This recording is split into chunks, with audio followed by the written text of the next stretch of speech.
Nobody can tell us what we should do or not. We will do whatever we have to do to defend ourselves. It's a common sense proposition. Now, when you have bad neighbors, and if you look to the one to the west, if a country decides that they will deliberately, persistently, unrepentantly continue with terrorism, we have a right to defend our people against terrorism. We will exercise that right.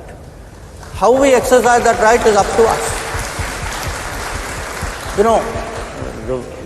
Nobody can tell us what we should do or not. We will do whatever we have to do to defend ourselves. It's a common sense proposition. Now, again, as I said, a lot of it is goodwill.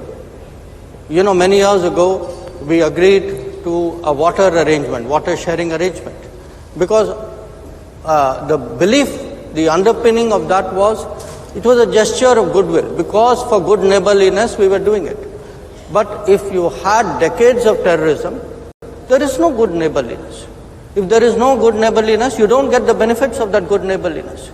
You can't say, I will, please share water with me, but I will continue terrorism with you.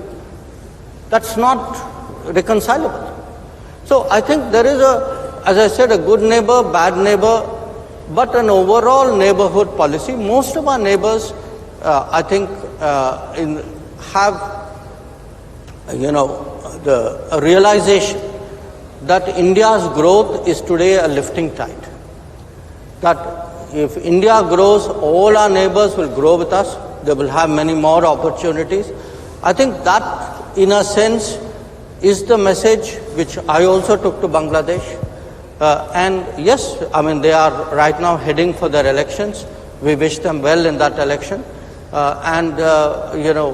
We hope that once things settle down, as I said, the sense of neighborliness in this region will grow.